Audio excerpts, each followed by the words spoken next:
hear me talk about a career story and whatnot. And Lang, what are you doing? So I found this process really kind of interesting. I've never really kind of taken a step back and kind of taken stock of how I've gotten to where I am, which is kind of what Priyanka asked me to think about. And so I hope you find it somewhat interesting, maybe 10% interesting, and definitely feel free to interrupt, ask questions. So it's fairly small, so I'll keep it a little more cash. So definitely, if you've got questions along the way, feel free to interrupt and whatnot. All right. So I figure I'd start a little bit about myself before I jump into kind of like what I do and what I've done along the way. So again, my name is Wendy Yu. I'm from New York. Grew up on the East Coast, born and raised in Long Island. Lived in New York City for pretty much 10 years of my adult life before moving out to San Francisco 3 years ago. Something else that I think most of the folks in the back know about me, but other folks should probably know about me, is that I'm a huge sports fan. Growing up in New York, huge Yankees fan. Not the New York Mets, sorry Brian. New York Giants fan, New York Knicks fan, and a huge fan of the Michigan Wolverines. Go Blue, Victor. It's a theme that'll kind of come up a little bit later again, but it's a little bit unhealthy. Kind of dictates my schedule. Sometimes weekdays. Sometimes I don't leave the house because Saturday I got to watch Michigan football and Sunday I got to watch New York Giants. But it is what it is. A couple other things about me. I love going out to eat. I don't cook, and so I love kind of like going out, trying new restaurants. Having the fortune of living in New York and now in San Francisco, a lot of great restaurants to kind of try. I also love traveling. A couple favorite places I've been to in the past couple of years. Upper right hand corner is Kyoto, Japan, last fall, and then that's a picture of me with a tame lion in Zimbabwe, Africa. So I think traveling internationally is a big passion of mine. I try to do so at least once a year, if not every other year. Something else about me, I picked up baking as a new hobby in 2013. It was a New Year's resolution of mine to what? More pounds on us. Yeah. So it's a new hobby of mine. In 2013, I decided that I needed something else to do besides work and watch television. And so I decided to pick up baking, much to the pleasure of my and potential chagrin of my coworkers, since I do have the fortune of living 4 blocks from the office, I can just bring cookies in all the time. If anyone's got suggestions or things that they want me to bake, please feel free to volunteer. I'm always looking for new recipes. And potentially the most damning thing I'm gonna volunteer about myself is that I'm a big fan of the 80s. So anything television, music, movies, whatnot, hair bands. Big fan of, and so you can judge me however you like for that. But that is a huge, like Duran Duran, Madonna, whatnot. Big fan. So that's a little bit about me before I jump into kind of my career and whatnot. So if you want to judge me for that, please feel free to judge. So I figured I'd start off with kind of college. When I was thinking about where do I kind of start in terms of how I think about my career, I think a lot of it starts kind of with choices I made in college. And so, just like I said before, I kind of grew up on Long Island, fairly straightforward childhood. Studied a lot, I played sports, I practiced piano, I excelled at math and science. And because of that, I thought I should be an engineer, because I don't know what else to do with math and science. I don't know what engineers do, but I was like, I should be in engineering. And so because of that, had the fortune to apply to and be accepted into MIT, and that's kind of where I was like, oh, this will be great. I'm gonna go to MIT, I'm gonna be an engineer, I'm done. That's life. This is what I said when I was 17. So I get there. It's hard. It's not the easiest thing in the world. To be perfectly honest, I think it's one of the kind of the crossroads, my kind of like first kind of crossroads in life is that I came to when I was at MIT, is that I was just a terrible student. I had no idea what was going on.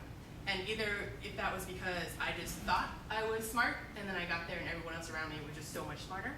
If I didn't know how to study, I didn't know how to ask for help. I was literally flailing about. Thank goodness MIT freshman year is pass-fail. On my transcript, it looked like I just, took 6 classes instead of the requisite 10 or 12 that freshmen take. And so it got to the point that, my parents and I talked about transferring out of MIT, going back to New York to like a SUNY school or whatnot to really just figure my life out. And I was like, I don't really want to do this. Like, transferring to me for me, it was like, am I going to really give up on kind of this thing that I worked really hard to get into? And so, but then what else would I do at MIT, right? Besides engineering or science or whatnot, I didn't know what else to study. And so at that time, actually, I remember specifically one afternoon, my brother, so I have an older brother, he's 10 years older. He drove up from New York to Boston just to sit with me for an afternoon to really kind of have a heart-to-heart and be like, what is it you want to do? And just help me think about what else is out there. And I'm like, what if I'm not going to be an engineer because I'm good at math and science, what else am I going to do? He's like, have you considered looking at other things? I'm like, well, what else? He's like, so my brother at that time had just finished business school and started working at American Express in marketing. He's like, well, this is what I do. Do you find it interesting? I'm like, marketing? What's marketing, right? And so he's like, well, and so we talked about it for a little bit. And I'm like, oh, that's kind of interesting, like talking about consumer behavior and consumer choices and kind of like working on ways to try to modify or like sell your product to customers to try to influence their behavior. I'm like, oh, that's pretty interesting. Why would I do that at MIT? He's like, do you know about the Sloan School of Management? And I was like, oh, is that here? And so I kind of, through discovery, discovered that MIT had a business school that actually had a fairly well-known business school that in the end I transferred over, much to my father's chagrin. He's like, I don't really know why I'm paying all this money for you to go to MIT for you to be a business major, but that's for him to deal with. Until I showed him the Business Week in which Sloan was ranked top 10, and he's like, oh, okay, that's totally fine. That's totally fine. Parents, what are you gonna do? And so the other thing that my brother talked to me about, he's like, well, Wendy, I don't understand why you're having so much trouble in school. Like, are you not reaching out for help? I'm like, why? I should be able to figure it out by myself. I should be able to figure out these classes, these problem sets and whatnot. I should be able to just study harder and figure it out. He's like, no. He's like, that's not how it works in college. Or that doesn't have to be how it works. He's like, there are plenty of resources for you to reach out to. And like, when I think back about this, it's really ridiculous that I was like, oh no, I can study on my own. I can totally excel by myself, or at least I can get by myself, without understanding that there are resources out there to help me. And so it was just one of those things. And so like I started going to kind of like office hours. And you know what? Other kids go to office hours. Others really smart students were there. And I was like, oh, this is how they do it. And again, one of those things that when I look back on it might seem kind of trite, but it was actually the first time that it kind of really dawned on me that, you know what? It's okay to really ask for help. It's not really a sign of your own weakness. It's really, for me, like pride, there's no place for kind of pride when stuff like that happens. Like, it's really okay to kind of lean on others and kind of have others help you kind of get through the rough patches. I leaned on my brother, I leaned on my fellow classmates, I leaned on the resources available to me at the school that I didn't really realize were there. And so that's something that kind of I took with me kind of through the rest of my career, and I'll kind of touch upon that, how that continues to resonate for me going forward. So that's school, right? So what do I do? What did I do after college? So you know how everyone's like, or at least when I was 21, everyone's like, oh my God, the job that you get out of college is gonna define the rest of your career. Oh my God, you have to make sure you choose the right job. Well, my GPA was shit, based on what happened. Excuse my language. And so it was hard for me. I wasn't probably in the right position to kind of have plenty of choices kind of coming out of school for a great job. Fortunately for me, I had stumbled upon into a summer internship at Canon. Cameras, printers, all that, copiers, faxes, if you guys remember faxes. And so I had a summer internship there. It was on Long Island. It wasn't in the city, but it was close to home.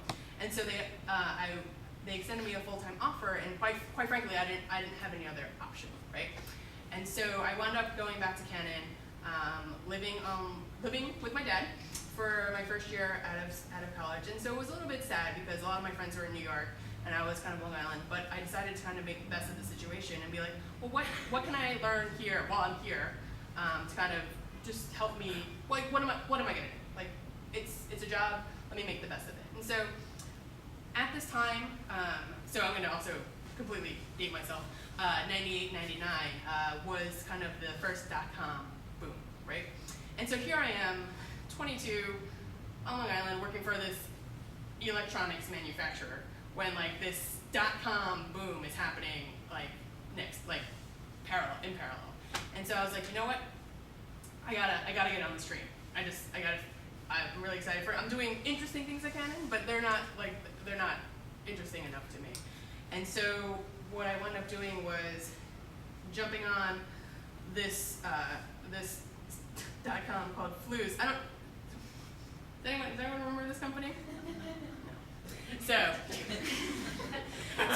CNN called it one of the 10 biggest .com flops of the first .com. So that's very exciting that I had that. But so Flues is online gift currency. So essentially, imagine kind of like an online gift certificate to the mall, right? Like you can basically use at a variety of merchants. So Flues is essentially similarly online currency that you can redeem at any one of our like dozens of participating merchants. So like jcrew.com, Tower Records, again, dating myself, Restoration Hardware, whatnot. So like you could buy something online, someone would send you Flues as a gift, you have Flues in your account, and then when you go check out a J.Crew, you can pay with Visa, Amex, or Flues at the time. And so, listen Brian, we're gonna get to our company next. So Flues, I was hired as a marketing analyst. It was like, the CEO was one of the founders of iVillage. They got like $35 million in funding. I'm like, Whoopi Goldberg was our celebrity spokesperson. I was like, this is amazing. Small problem, company made no money. No money. Like literally, like the way it made money is like basically on the merchant transaction fee, and essentially, which is quite small, as Victor, who worked at American Express, can tell you. And so, and we had offices, our offices were over Bryant Park in the city, like we had views of like Fashion Week and all this great stuff, and so it was like your typical .com indulgence, right?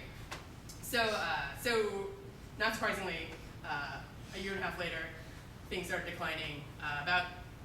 I discovered, as a marketing analyst, I discovered that a large percentage of our transactions were fraud, and so Flues was then losing that much more money, and so closed its doors in August 2001.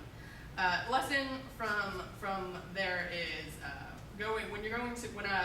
for me was going to my next company, make sure I do my due diligence and pressure test the business model, pressure test the folks that I'm working for. I mean, there's great people at Flues, but in the end, it was just, I think, caught up in the huge wave where the species were throwing money at whatever company came in front of them. And so August 2001, I was unemployed, looking for a job, and then kind of got some traction with some interviews, and then September 11th happened in New York, and everything kind of just stopped. Companies stopped hiring, like New York just, in the end, I'm not going to really get into it now, but essentially I was just unemployed for longer than I thought I'd be. And so what I decided to do then was, be productive. Study for my GMATs, take my GMATs, leave the apartment once a day or not. I lived on a 5th floor walk-up, not very easy in New York. And so it would just struggle and just try to find a job and just hit the pavement, talk to, and back then I feel like also as a fairly young analyst or marketing analyst or whatnot, it's not like headhunters are calling you, right? Like potentially as you get older. So it was one of those resume drops on Monster, resume drops on Hot Jobs, resume jobs on whatever was at the time. And it was hard for 5 months. And then when the new year came, things started turning around a little bit.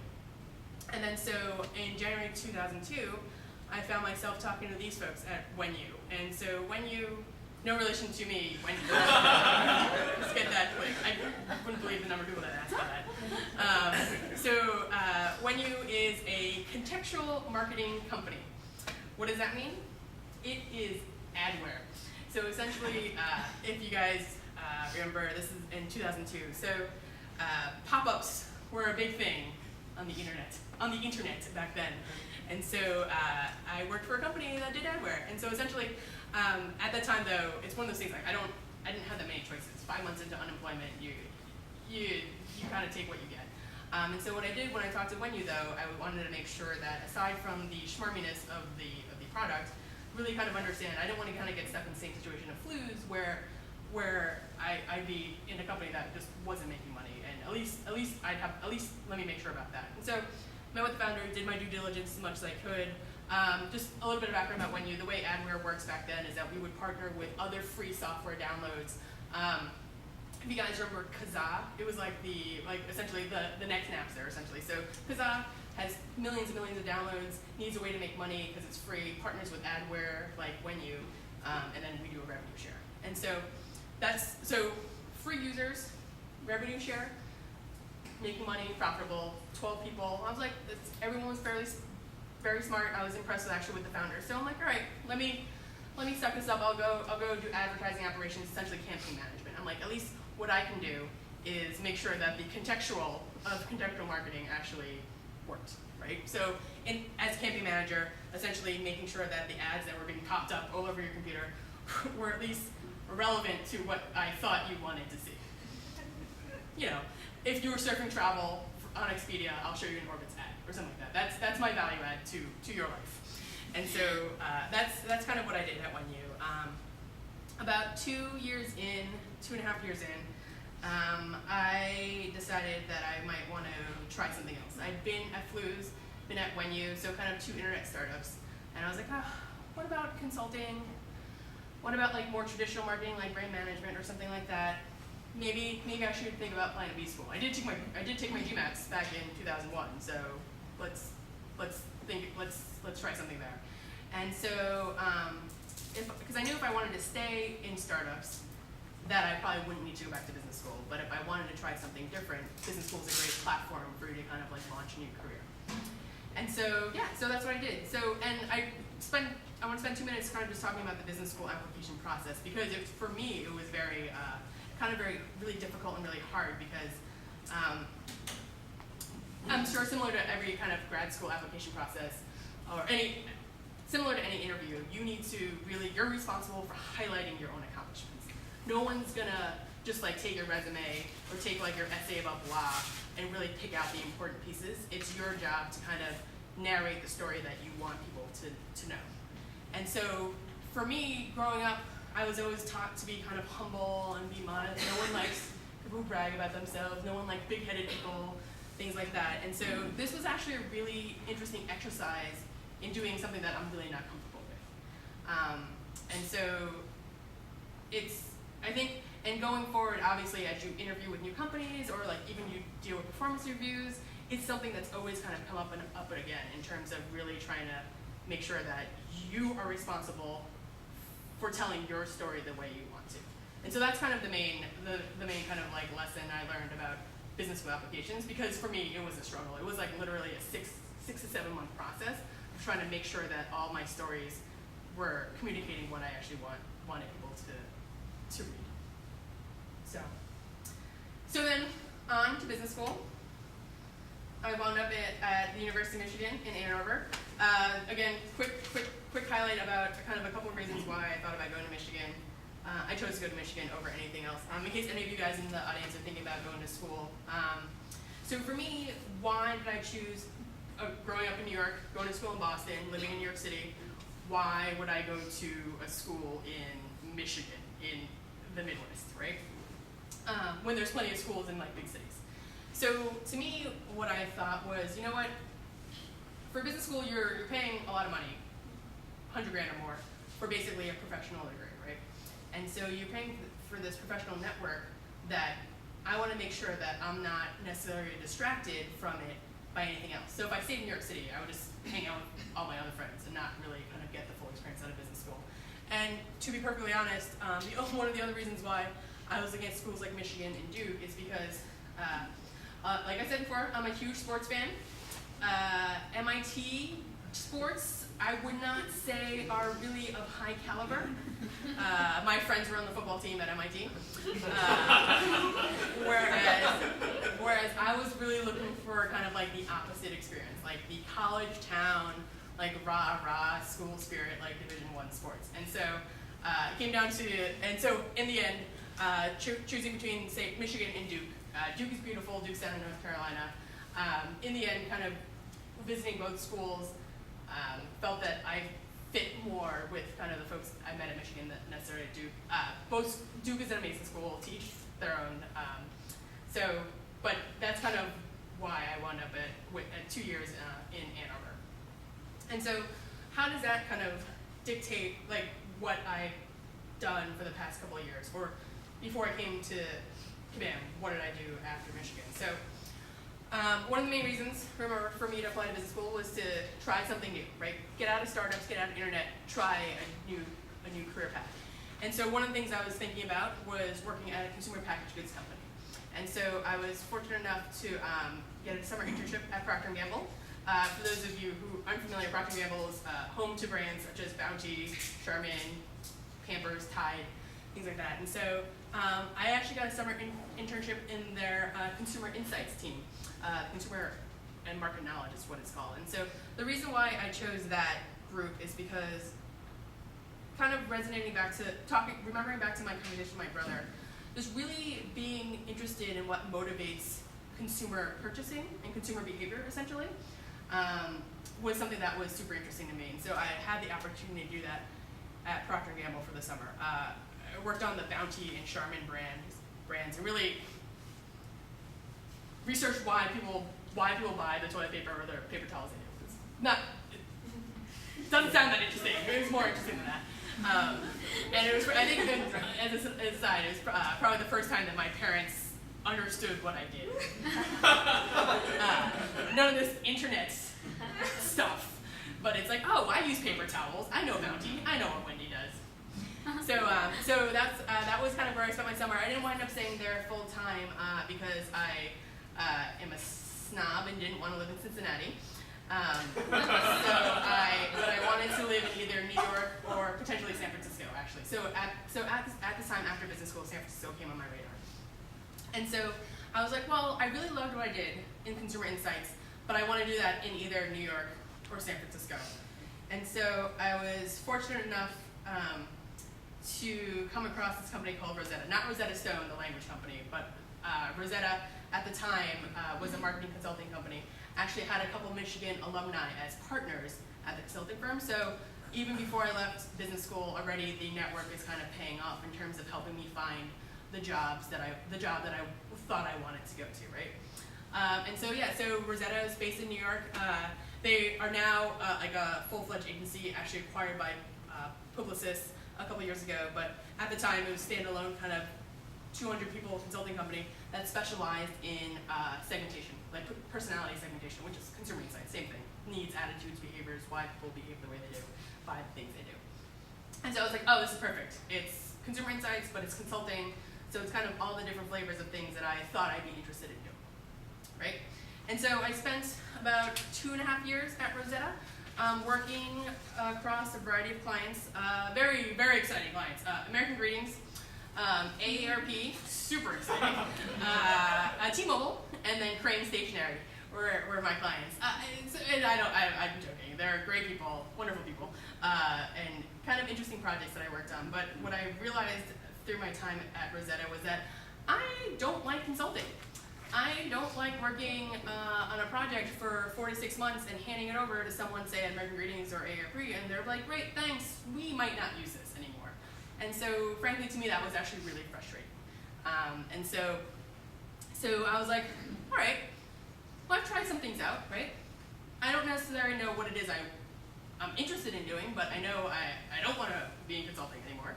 And I kind of, after kind of working with clients like AARP and T-Mobile and stuff like that, I'm pretty sure I don't really want to work for a large company anymore. So where does that put me? Back at small, fast, and dynamic startups. And I'm like, you know what? I really kind of missed. I kind of missed the startup feel and environment. Like I tried other stuff, realized I didn't like it. Let me go back to that. And now at this point, I've done the New York startup scene. It's tired. No, it's not tired. But let me try San Francisco. It's at this time it's 2009, 2010. So the second bubble has started, right? And so I was like, well, you know what? I've been in New York for my entire life. Why don't we try going to San Francisco, right? Mind you, doing a cross-country career search while you're still employed full-time is not really that easy. So that's where I really kind of leveraged my network again. And so this is, while in the end I've decided that I wanted to go back to startups, and if you think about it, maybe I didn't need to go to B school, but frankly, for me to do this type of cross-country career, this type of career change, I need to actually leverage every possible network I have. And so I did, both Michigan, both MIT, both professional networks, and my brother, who lives in the East Bay, leveraged him to the fullest of my capabilities, and was able to kind of cobble together enough contacts at enough different companies to be able to come out here and interview with a bunch of folks. Whether it would be headhunters, whether it would be folks at LinkedIn or Walmart.com, or even this new social gaming thing that was happening. All I know is that my Facebook feed was full of requests for brown cows and all these other types of farm animals, and I'm like, oh, or like these mafia hits, right? And I'm like, oh, this could be something. I'm like, social gaming seems kind of interesting. And so coming from New York to San Francisco, I try to be focused, but at the same time, if LinkedIn or Walmart.com wanted to talk to me, I'm not going to say no. And so I came out here and did a couple of interviews, and as luck would have it, this is actually a kind of hilarious story.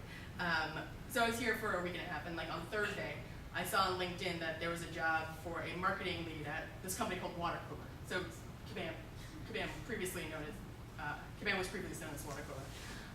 For their company, just starting to dip their toe into social gaming. So I was like, oh, this is interesting. So Thursday afternoon, I email in my resume via the LinkedIn post. Thursday at like 11 p.m., I get an email from Chris Carvalho, our COO, and he's like, hey, can you come in tomorrow at like noon to our office down in Mountain View? And so again, I just come out, right? My brother lives in Oakland, and I'm like, hey, where's Mountain View? And he just started laughing. And I'm like, oh, is this gonna be one of those? And so I went down to Mountain View the next day. I had a great conversation with Chris and Kevin, our CEO, and things just kind of spiraled from there in a good way.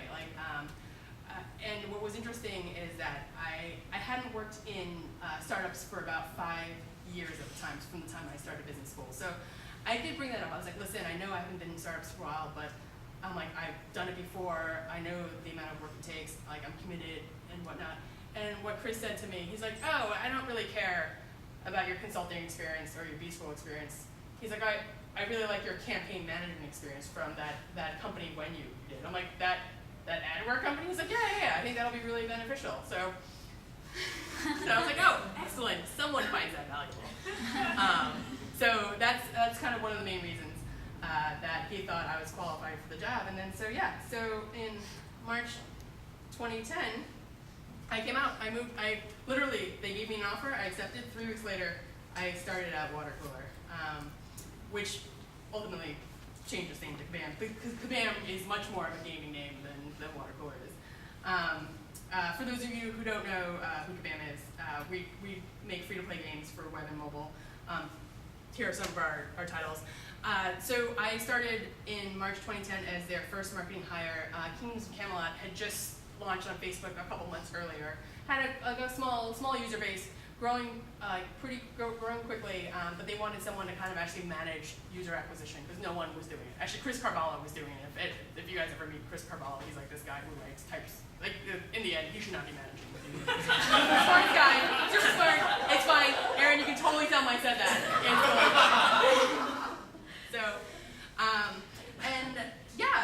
It's basically taken off like a rocket ship from there. Like in terms of gaming, I think everyone's aware that gaming is kind of definitely taken off from social to mobile. But I came in, Camelot had a couple million users. I was able to grow it to like 15 million users in my first 6 months. I started growing out a marketing team to kind of support like all the game launches that we had. We launched about 6 to 10 games that year. No, probably 6 games that year over the course of 2010. Not all of them are still around, which happens, but I definitely needed to build out a team to support that. And so kind of built a great kind of marketing discipline and user acquisition I'm really proud of. I think that in the end, the folks at Kabam, the way we do user acquisition is kind of one of the best in breed in the gaming space. And to have been part of that, I am very proud. So towards the end of 2010, beginning of 2011, I realized that no one was really focusing on retention. So we're spending all this money, like millions and millions of dollars, to bring users into our games. And the game teams obviously build a good product to make sure that users continue to stay and play in the games. But no one was really kind of thinking about other incremental ways we can kind of increase retention and just like boost kind of just Kabam retention overall. And so I was like, oh, hey guys, this is kind of interesting. This is, again, kind of harkens back to why do customers play our games? Like, why do they do what they do? Like, look, I'm curious about investigating this some more. I'm curious about kind of understanding retention a little bit. I don't have a background in it necessarily, but trust me to figure it out. I know what I kind of want it to look like. And so based on kind of my prior track record, I was able to kind of start up a kind of a new discipline within marketing called lifecycle marketing. Essentially, the main goal of our group is to extend a user's lifetime within the Kabam portfolio. So not necessarily one specific game they're playing in, but kind of the entire portfolio as a whole. And so, yeah, for the past 2.5 years, that's what I've been focusing on. We kind of started with nothing. I've built out kind of our email communications. We're starting, as we move over to mobile, we're building out push notifications now. I kind of like established like cross-promotion strategy, kind of essentially if cross-promotion is moving folks across games, like if I notice that someone's playing Kingdoms of Camelot, their kind of engagement is waning, I'll present them with like Dragons of Atlantis or The Godfather or something else. Hopefully they'll move to that game and increase their engagement. And so through kind of those efforts, I've also been able to contribute like double-digit incremental revenue growth to the company as in terms of the portfolio. So that's also been really exciting. And so now, as I think about kind of what I'm doing next at Kabam, I've started to flex my product muscles. As terrible and as weak as they are, I've been given the latitude to work with a bunch of folks to try to launch some new strategic initiatives kind of across our platform and across our games that we hope will really kind of also improve kind of retention and obviously drive incremental revenue. And so I think literally kind of raising my hand for things that I was interested in, not necessarily well skilled for, but determined to really learn more about and like kind of push my own boundaries. I think has really given me the opportunity to do a lot of cool new things that I normally would not have at Kabam. So that's kind of where I am now. I think just to wrap up, wanted to kind of go over a couple, as I thought about like what I kind of went through in my career path, a couple main key lessons I've learned along the way. I think I've touched upon most of these as we've gone through, but the first one is don't be afraid to ask for help. I think when I think about it, it's pretty simple, pretty obvious, but for some reason for me, when I was younger, it was just something I was afraid to do. I thought I would look stupid. Right? Like, how come I can't figure this out on my own?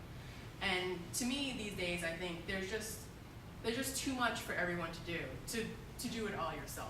It's not effective. It's not efficient, right? And so I think something that I learned along the way is that people won't necessarily judge you when you kind of ask for help. They might judge you if you just don't even try, but obviously think about it, like try, and then if you still can't figure it out, it's okay to ask for help. That's kind of something that I learned, I guess, early on at MIT, and then now has kind of continued throughout my career.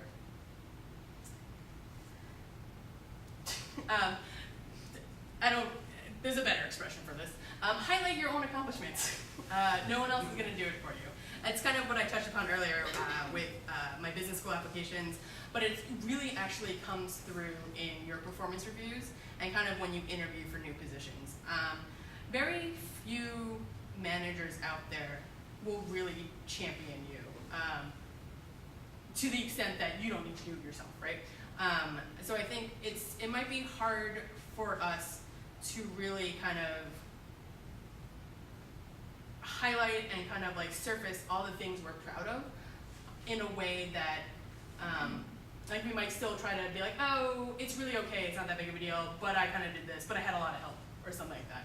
Like things like that, in the end, during performance reviews, during calibration sessions, in the end, and I'm in those calibration sessions, aren't helpful, right?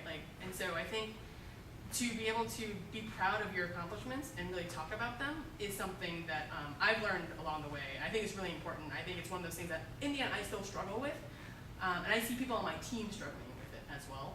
And so I think it's just something that always keep in the back of your mind. For a bunch of you, maybe that comes super naturally. For me, it doesn't. And so it's just something that I continuously try to focus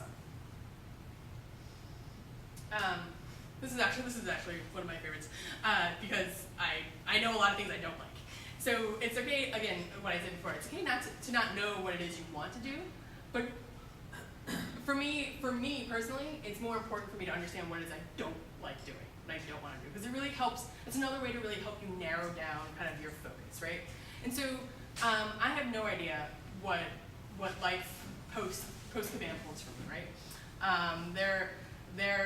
Who knows? I know I like startups. I know I love working at Kabam. So but let's all be realistic. It's probably not. I'm not going to retire there, right? And so what's kind of the next thing down the road?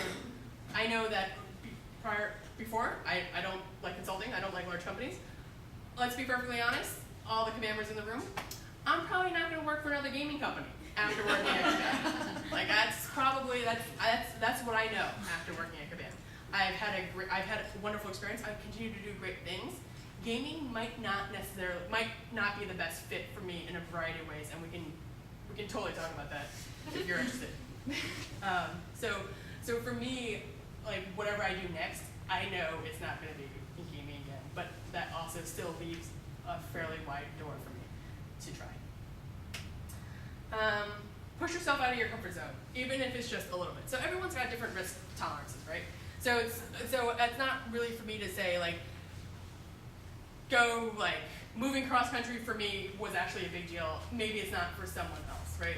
I know my friend Victor just moved cross country from New York to San Francisco 6 months ago and is having kind of the same issues that I did 3 years ago. And so it's one of these things that I grew up on the East Coast. That's all I knew. And so I left behind a lot of good friends. I left behind some family, my family, even though my brother's out here. So in the end, I had a landing pad. But moving cross country was kind of a big deal for me to jump from acquisition to retention at Kabam, which I had no experience doing.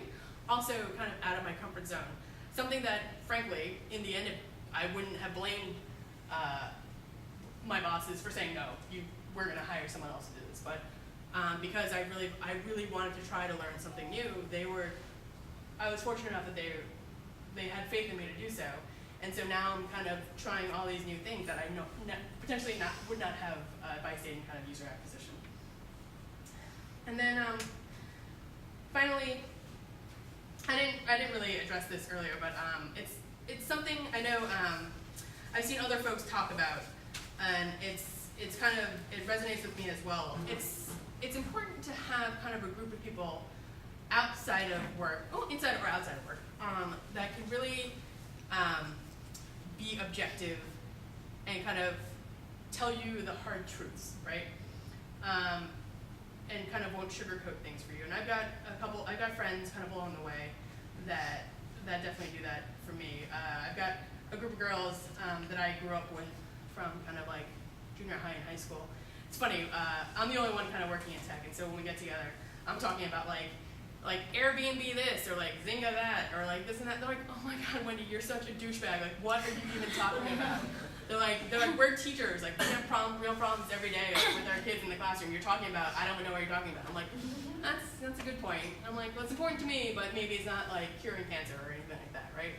I've got other friends who, when I struggle at work or when I don't know what to do in my career, that I turn to as well, because there are folks either in the same industry or kind of know me really well about what I think what they know I'll be able to deal with, or what they think I can deal with.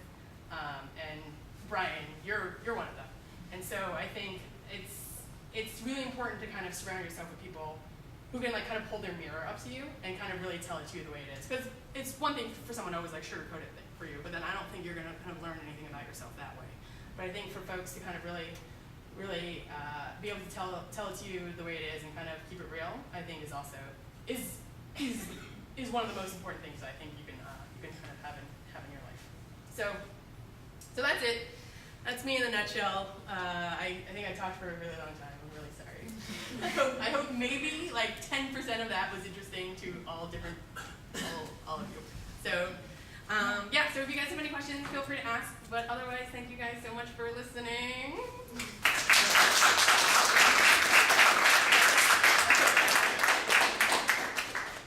Any questions? Lisa. I was just curious, you have some really interesting experience going from sort of packaged goods to consulting to games. If you've noticed anything on the user acquisition side that helps with user retention, so kind of consistently across these different markets, if you've seen anything that you think, getting the right kind of user can help with retention in the long haul. I just wonder if you've kind of noticed any specific things that you've sort of taken away from that in terms of user acquisition that helps with retention later on. So I think I can probably only talk to that really at Kabam, just because at P&G, at the various other positions I've had, I haven't been in that kind of role where I've kind of been on the front lines of like dealing with customers, right? At consulting, it's more strategy. At P&G, it was more like, why did you buy toilet paper? Side note, U.S. toilet paper penetration in the U.S. 97%. What are the other 3% using? I don't know. Chris knew that as well. But back to your point, Lisa. So how you kind of like things that you can do in user acquisition to essentially kind of make retention efforts better, essentially. I think what I try to do at Kabam specifically is not keep the marketing functions siloed. A lot of times it's really easy for like acquisition to sit over here and retention to sit over here, and then when the people don't talk, you actually don't really know what's going on, right? So what I really try to do with my team is kind of push them to stay informed of kind of what the acquisition team is doing. And in the end, like as we kind of look through the entire funnel, we actually share data, right? About like what we think works, like in terms of like things that I'm seeing work in terms of our win-back campaigns and things like that. We can then tie back to like who the user is and kind of who those users have been, like how they were acquired. And so there's kind of a full loop. And so the best way to do that, I think, is kind of do it that way in terms of understanding kind of who your users are all the way through the funnel, and then kind of as they go into other games. Because there might be a bunch of users that the team acquires that hate the current game, but actually start playing another game. And it's better for me to do that instead of for them to pay to acquire them twice. And so we don't do a great job of it, but I think being able to kind of stitch together that data and work together, and so we're aware of what each team is doing, I think is the best way to do it. That make sense? Yeah. Yes? So when you decided that you weren't interested in big companies and you did like consulting, and you were going to go back into startups, did you feel at all like you were sort of cornered, or since you already eliminated it, or did you have a different perspective by that point? Cornered because I had a limit. Oh, can you? Yeah, like, so I mean, because you talked about the process of elimination, you Yeah. don't know exactly what you want to do. Yeah. So since you had already kind of eliminated startups and that role, did you feel kind of like remorseful? Like you made the wrong decision, or did you have a different perspective after having left school and work? Yeah. So, okay, I understand, thanks. So it's not that I ever eliminated startups necessarily. It was more so that I wanted to try other things to make sure I wasn't like missing out on anything else. Or like that, not that I was missing, because that sounds ridiculous, but like I just wanted to try other things just to see if there's other things that I would take to as well.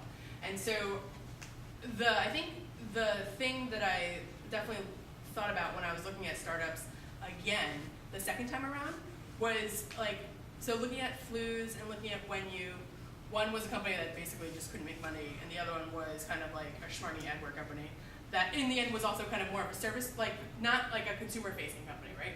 And so I think that's kind of, I was like, kind of working at Procter & Gamble, working in consulting. I knew that I liked working with consumer-facing companies, and so that was actually kind of like, if I'm going to go work for a startup, I want to work with something that's kind of consumer-facing tech. And so it wasn't necessarily that I had eliminated startups, but I think at least I knew the types of startups I didn't kind of work at. I knew the environment I liked to work at. And so in the end, it didn't necessarily have to be a startup, but like in terms of small, fast, dynamic, fast-paced, like in the end, that lends itself to a startup. And so if there's other companies out there that are small and dynamic and fast that aren't startups, I wouldn't have ruled them out either. That make sense? Yes? Did people have a lot to do with management styles too, your decision of going away from like consulting? So it wasn't necessarily managed like the managers that I had. I didn't like. I will say I didn't love the managers that I had. So I guess there's always a saying like people leave people. They don't leave companies, right? And so if I had an amazing like manager at Procter & Gamble, although Procter & Gamble, it was still in Cincinnati, I wanted to live in New York or San Francisco, so it's quite possible that geography there won out. But with consulting, I mean, I actually had a terrible partner that I worked with, and then I had a good partner that I worked with, and it was just, in the end, it's the inconsistency in consulting that is more what I didn't like than necessarily is what kind of fed into the, I don't know if I love services, and then just it's inconsistent of what I'd be working on and who I'd be working with. That also led to that, like that in itself was not appealing to me. Yes, Chris. If you could start your career over again, what would you do differently? If I could start my career over again, Be a software engineer. yeah, I would stick with engineering. I actually am not kidding. I'm actually not kidding. It's one of those things that it's while in the end I think at that time was probably the right choice for me, because otherwise I think I would have just completely struggled. Knowing what I know now about people who are doing really well, or like people that are just totally fine in their career, and like in the end your GPA isn't that big of a deal, and things like that. Because it's like at that time, it's just the most important thing in your life, right? Like, oh my God, my grades have to get better. Oh my God, I'm not going to be able to get a good job with bad grades, right? Now that I know, now that engineers are like fucking God, yeah, I go back and be a programmer at MIT. No, but that is actually, I think, I will never know if I could have hacked it out. Even like a friend of mine, actually one of my good friends, same year as me, she decided to stick it out, but she struggled just like me. It took her 6 years to graduate, and she had to take a semester off. So she graduated 2 years after us. She's been at E-Ink forever, since 2000, and doing quite well, and as like a senior software engineer in Boston. And so she's, I mean, yes, she might have struggled a little bit coming out of the gate, but I guarantee you she's, in the end, if we had to compare careers, I mean, I love what I do. Don't get me wrong. I love kind of being in marketing, understanding consumers, and like kind of influencing their behavior. I feel like she's quite successful as well at a very cool company. Yes, Ed. What's the thing that gets you through when you were kind of down?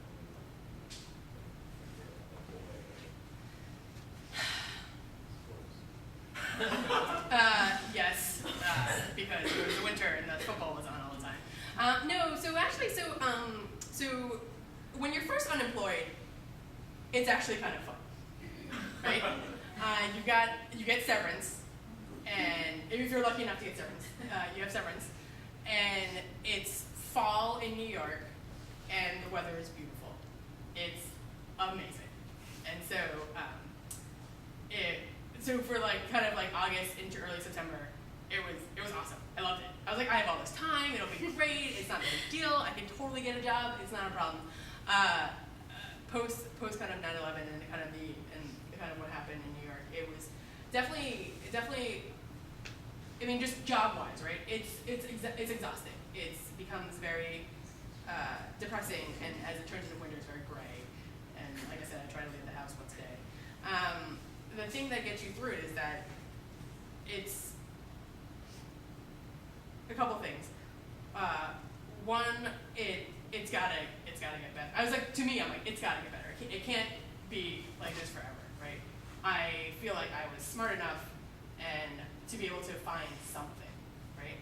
And literally, it was just honestly hitting the pavement, like the internet pavement, every day, and really just trying to the belief in myself, and kind of my family really kind of supporting me through it. It's hard. Unfortunately, I wasn't like all of us from Flues actually were unemployed, right? And so we actually would hang out like once or twice a month just to kind of see what's going on. So, and then slowly people would start getting jobs. And then to me, that was kind of when things started getting you would see that things would hopefully be getting a little bit better. And so I think it's honestly like it's kind of it's that last thing I talked about, surrounding yourself with good people and strong people who can not only tell you the way it is and keep it like when to like put you in your place, but also really kind of support you and help you kind of through the tougher times. Have you ever considered a side career in baking?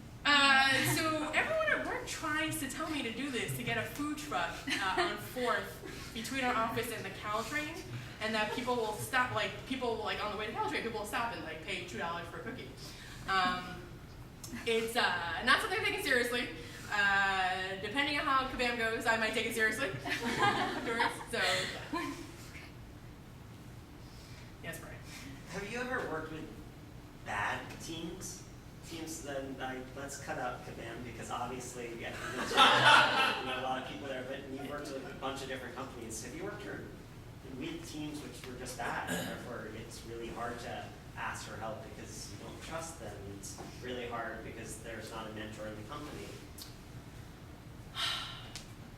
So at my 2 startups, fortunate kind of that at least the people were good and people were like we're all kind of in the same boat together, startup wise, teams were good.